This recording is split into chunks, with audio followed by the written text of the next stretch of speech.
അസഭ്യവർഷം, തർക്കം, തമ്മിലടി. 4-ാം മണിക്കൂറിൽ നാടിനെ നടുക്കി കൊലപാതകം. റോഡ് അപകടത്തിലെ മരണമെന്ന് കരുതിയ സംഭവത്തിന്റെ ദിശ തന്നെ മാറുകയായിരുന്നു പിന്നീട്.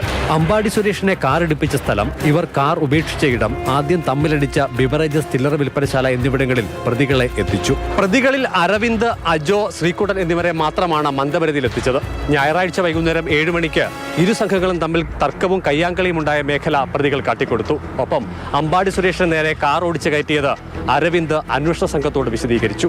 7 മിനിറ്റ് മാത്രമാണ് ഇവിടെ തെളിവെടുത്തത്. ശേഷം വിദേശമദ്യ ചില്ലറ വിൽപ്പനശാലയിലേക്ക്. അമ്പാടി സുരേഷിനെ ഇടിപ്പിച്ച കാർ ഉപേക്ഷിച്ച സ്ഥലത്ത് 1-ാം പ്രതി അരവിന്ദിനെ മാത്രമാണ് കൊണ്ടുപോയത്. അരവിന്ദിന്റെ വെച്ചൂച്ചിറ കുന്നത്തെ ബന്ധുവീട്ടിൽ നിന്നാണ് പോലീസ് കാർ കണ്ടെത്തിയത്. തുടരന്വേഷണത്തിന്റെ ഭാഗമായി പ്രതികളെ കസ്റ്റഡിയിൽ വാങ്ങാനാണ് പോലീസ് ആലോചന. അതിനുള്ള അപേക്ഷ അടുത്ത ദിവസം അന്വേഷണ ഉദ്യോഗസ്ഥൻ കോടതിയിൽ നൽകും. പ്രതികളിൽ അജോ അകാരണമായി അസഭ്യം പറഞ്ഞതിൽ തുടങ്ങിയ പ്രശ്നങ്ങളാണ് കാർ ഓടിച്ച് കയറ്റിയുള്ള കൊലപാതകത്തിൽ കലാശിച്ചത്. സംഭവ സമയം അമ്പാടിക്കൊപ്പമുണ്ടായിരുന്ന സഹോദരങ്ങൾ വിഷ്ണു, വിനു, സുഹൃത്ത് മിഥുൻ എന്നിവരാരും യഥാർത്ഥ വിവരങ്ങൾ ആദ്യം വെളിപ്പെടുത്തിയിരുന്നില്ല.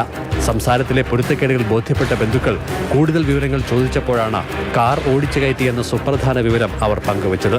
പിന്നാലെ പോലീസ് അന്വേഷണം ശക്തിപ്പെട്ടു. കാർ കണ്ടെത്തിയ പോലീസ് രാത്രി തന്നെ 4-ാം പ്രതി അക്സം ഖലീമിനെ കസ്റ്റഡിയിലെടുത്തു. സ്ഥലത്തു നിന്നും മുങ്ങിയ മറ്റു 3 പ്രതികളെ ഇന്നലെ രാവിലെ എറണാകുളത്തു നിന്നാണ് പിടികൂടിയത്.